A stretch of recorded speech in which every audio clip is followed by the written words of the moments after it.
ভারত বনাম অস্ট্রেলিয়ার মধ্যকার তৃতীয় টেস্ট ম্যাচটিতে এসেও যেন ভারত এক প্রকার নাস্তানাবুদ হয়ে যাচ্ছে।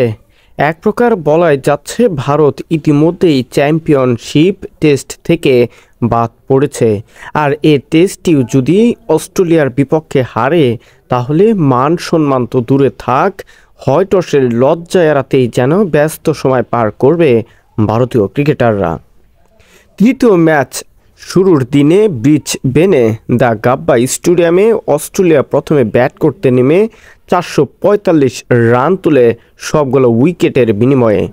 দ্বিতীয় ইনিংসে ভারত ব্যাট করতে নেমে 180 রানের মধ্যেই 6 উইকেট হারিয়ে তুমুল বিপর্যয়ের মধ্যে পড়ে।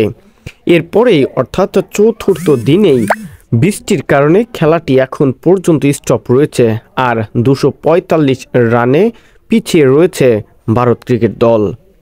যদিও দ্বিতীয় ইনিংসে গিয়েও ভারতের জন্য দারুণ একটা সুযোগ থাকবে অস্ট্রেলিয়ার বিপক্ষে, কিন্তু প্যাট কামিন্স, মিচেল স্টার্ক একের পর এক তাদের গতির কাছে পরাস্ত হচ্ছেন ভারতীয় টপ ক্লাস ব্যাটাররা।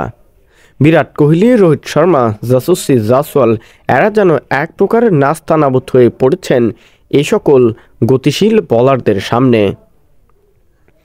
ভারত তারা কি পারবে এই টেস্টটাতে মান সম্মান নিয়ে ম্যাচটা শেষ করতে? অস্ট্রেলিয়ার বিপক্ষে এখন শুধু মান সম্মান রক্ষার জন্যই ব্যস্ত সময় পার করছে দ্য গাব্বা স্টেডিয়ামে ভারতীয় ক্রিকেট দল। শহীদুল ইসলাম শহীদ, স্পোর্টস ডেস্ক।